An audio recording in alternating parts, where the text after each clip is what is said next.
औज़ुबिल्लाहिमिनश्शैतानिर्रजीम बिस्मिल्लाहिर्रहमानिर्रहीम। शुरू अल्लाह पाक के प्यारे नाम से जो इंतहाई हमारी शाहरग से भी ज्यादा हमारे करीब है।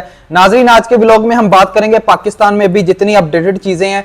सबसे पहले जो पंजाब में जितनी तबाही हुई है बारिशों की वजह से, वो उसकी जो डिटेल है आपके सामने रखूंगा। उसके बाद आपको पता है बलोचिस्तान में एक जो कवाल है उनके ऊपर हमला होता है जिसमें 3 शख्स जो हैं वो जाँ बहक हो गए हैं, उनकी मैयतें भी उनके आबाई गांव पहुंच गई हैं। उसके अलावा जो पेट्रोल बम गिराया गया है अवाम के ऊपर, उसके बारे में बात करेंगे। और रिसेंटली अभी इमरान खान वर्सेस गंडापुर साहब हैं कि उन्होंने 90 दिन का अल्टीमेटम दिया है। इमरान खान साहब ने बोला है कि 5 अगस्त को एहतजाज के लिए निकलना है। इसी के साथ उनका जो ट्वीट है वो भी आपके सामने रखूंगा। साथ उनके बेटे हैं कासिम और सुलेमान, वो भी पाकिस्तान आ रहे हैं, उसके हवाले से अहम डेवलपमेंट आपके सामने रखूंगा। तो चलते हैं, बढ़ते हैं अपनी खबरों की तरफ। कि आपको पता है सानिया सवात हुआ था, उसमें जो एक लड़का जिसकी लाश अब तक नहीं मिली थी, तो 20 दिन के बाद उसकी लाश मिल गई है। 17 साल ये अब्दुल्ला नामी लड़का था। नाजरीन प्लीज इस तरह के एडवेंचर से आप परहेज करें। आप देखें कि 20 दिन के बाद उसकी जो मैयत है वो अभी पानी से निकाली गई है। अल्लाह ताला सबको ऐसी आफात से बचाए। तो इसके सामने रखता हूं पंजाब की सिचुएशन, जिसमें हादसा के नतीजे में जो पहले 36 घंटे थे उसमें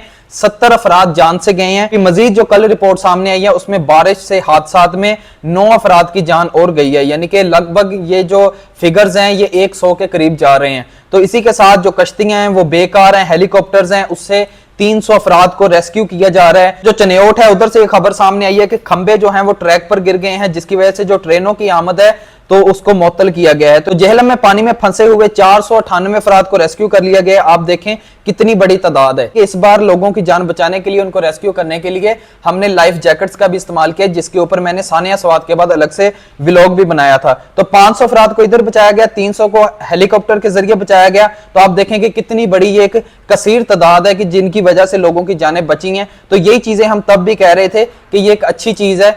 तो हेलीकॉप्टर का होना लाजमी है इन इलाकों में। उधर आप क्योंकि जमीनी रास्ते मुनकता हो जाते हैं, चलो पंजाब में तो इजी होगा, लेकिन जो बलोचिस्तान के इलाके हैं, केपीके के इलाके हैं, वो कुछ यानी कि कमजोर से पुल होते हैं, वो बह जाते हैं। और ये नहुसत तो हर साल ये जो सैलाब की है ये हमारे ऊपर मसल्लत हो जाती है। क्यों? हमने दरियाओं के रुख मोड़ रखे हैं। इसी के साथ आर्मी का भी बहुत बहुत शुक्रिया कि उन्होंने जो आर्मी एविएशन है तो उन्होंने अपने जो हेलीकॉप्टर्स हैं तो दुश्वार गुजार इलाकों में जाके उन्होंने इमदादी सरगर्मियां की हैं। छत्ते गिरने से चनेओट, लाहौर और सरगोदा में लोगों की कसीर तादाद में अमवात हुई हैं। तो अभी आपके सामने रखूंगा कि एक अच्छी मिसाल भी सामने आई है कि जो वज़ीर आला केपी हैं अली अमीन गंडापुर साहब, तो उन्होंने पंजाब को मदद की पेशकश भी की है।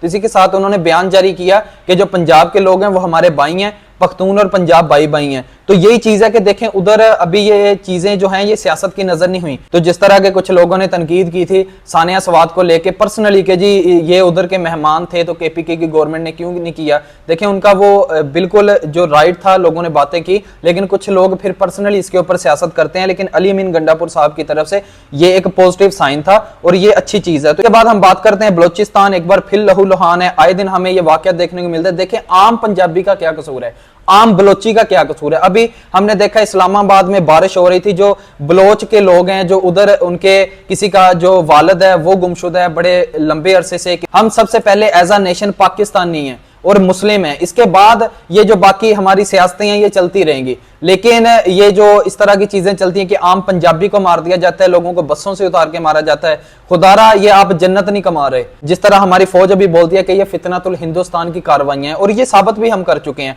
तो ये आए दिन ऐसी कार्रवाइयां होती हैं। तो ये अभी कवाल थे जी अहमद साबरी, तो इनका बेटा रजा और गिटारिस्ट थे, तो तीनों को शहीद किया गया नजायज तौर पे। देखें ये वो हदीस है कि ना कातिल को पता होगा कि वो मकतूल को क्यों कत्ल कर रहा है और ना मकतूल को पता होगा कातिल उसे क्यों मार रहा है।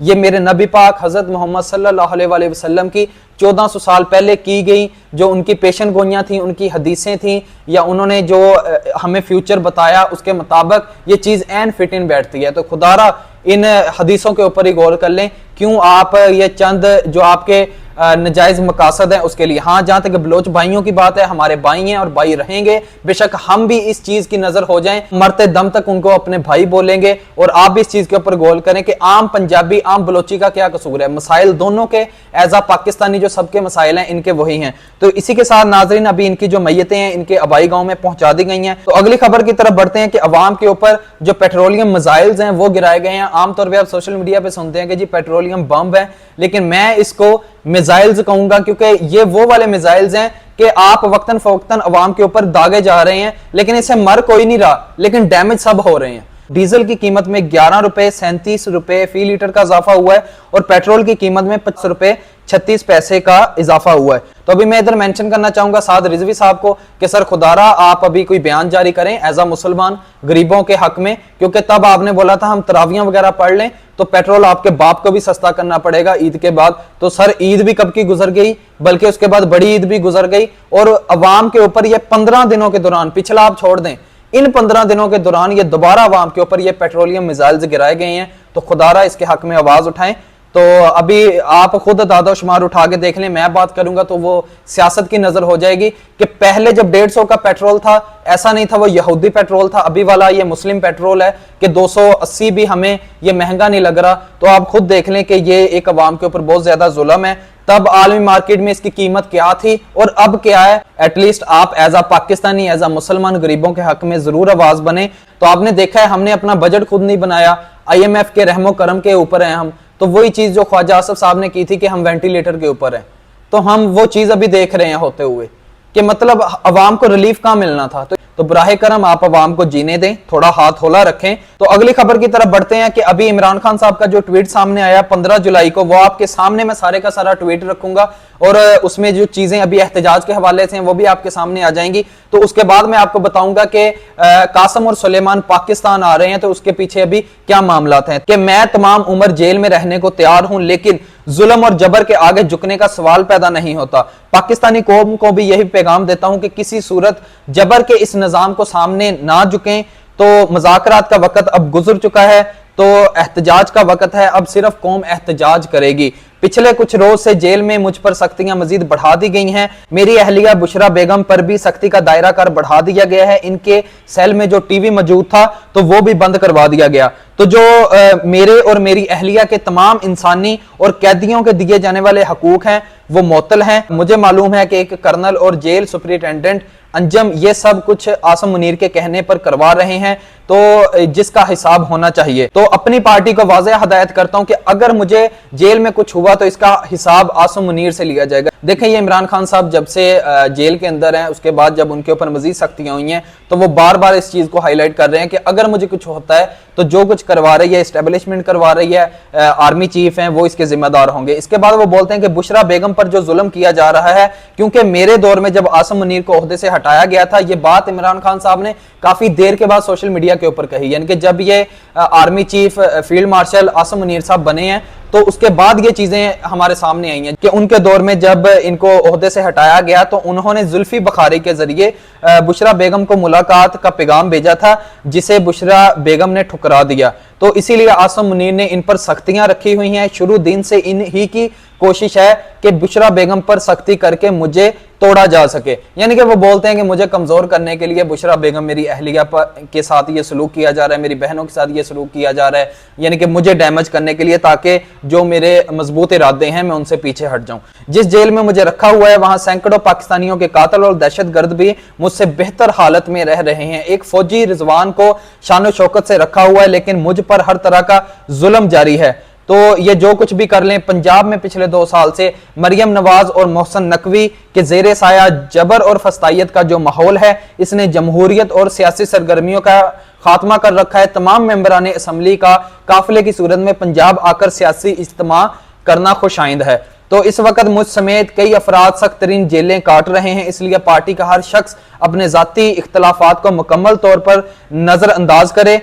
तो सामने अपने जाती और अंदरूनी मामलात को जेरे गुफ्तगू लाना किसी तौर पर काबिल कबूल नहीं है। मेरी सख्ती से हदायत है कि पार्टी में बड़े से बड़ा ओहदेदार या छोटे से छोटा रुकन या जिम्मेदार social media, electronic media, print media या किसी भी और फॉर्म में पार्टी के अंदरूनी मामलात या इख्तलाफात का इजहार मत करें। अपनी सारी तवज्जो सिर्फ और सिर्फ एहतजाजी तहरीक पर रखें ताकि मुल्क में इंसानी हकूक की बहाली मुमकिन हो। तो इमरान खान साहब की तरफ से यह पैगाम दिया गया अपनी जो उनकी पार्टी है उनके वर्कर्स को कि बेशक आप बड़े से बड़े ओहदे पर हैं या छोटे से छोटे रुकन हैं, तो आप आपस की जो आपकी लड़ाइयां हैं उनको ज्यादा हाईलाइट मत करें, या सोशल मीडिया के ऊपर, इलेक्ट्रॉनिक मीडिया के ऊपर जो लोग हैं वो इन चीजों को हाईलाइट मत करें। जो प्रॉपर तहरीक है उसके ऊपर आप फोकस रखें क्योंकि कुछ लोग जो मीडिया को कंट्रोल किए हुए हैं तो वो ये चाहते हैं कि जो पीटीआई के मामलात हैं सिर्फ यही डिस्कस होते रहें, लोग तहरीक की तरफ मत जाएं। तो ये चीज उनकी तरफ से वाज़ेह सामने आई है। तो उन्होंने बोला कि तमाम जो पार्टी मेंबरान हैं और ओहदेदारान हैं उनको हदायत करता हूं कि मेरे ट्विटर पर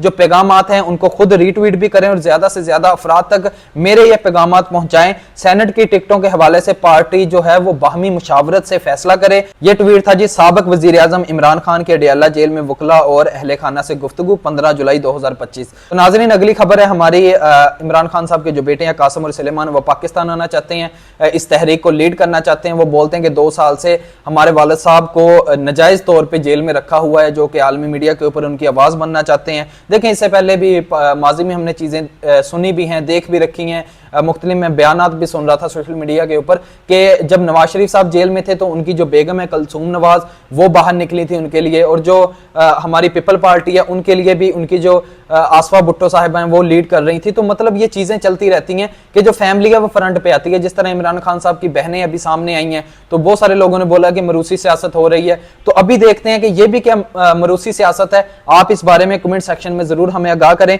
तो जो कासिम और सुलेमान है उनकी तरफ से जो बयान आया कि हमारे वालिद एक असूल पसंद आदमी है, ये सारी तकलीफ वो इसलिए बर्दाश्त कर पाते हैं क्योंकि इनका ईमान बहुत मजबूत है, वो कोई डील नहीं करेंगे क्योंकि वो जहनी तौर पर इतने हौसलेमंद है। यानी कि वो हर तरह से यही रियलाइज करवा रहे हैं कि हमारे वालिद साहब हक पर हैं, उनके साथ जितनी ज्यादतियां की जा रही हैं वो नाकाबिले बर्दाश्त हैं। तो वो बेटे हैं उनके, इमरान खान साहब वालिद हैं उनके। तो अभी इमरान खान साहब ये भी बोलते हैं कि मेरे बेटों से बहुत अरसे से बात नहीं करवाई गई, जो कि एक कैदी का हक है जेल के अंदर रहने के बाद।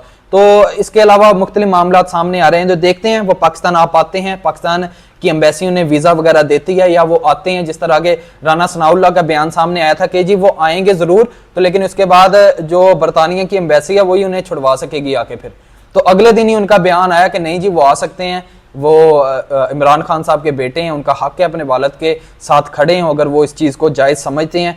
तो ये अभी देखते हैं ये जो ऊंट है ये किस करवट बैठेगा। इससे पहले मरियम नवाज साहबा का हमने बयान सुना है कि जी जो इमरान खान साहब हैं वो लोगों के बच्चों को वर्गलाते हैं, तो लोगों के बच्चों को मार पड़ती है एहतजाज में, तो बहुत सारे कारकुन शहीद भी हो चुके हैं। तो लेकिन इनके अपने बच्चे फ्रंट पे क्यों नहीं आते? अपने बच्चे लाओ ना बरतानिया से।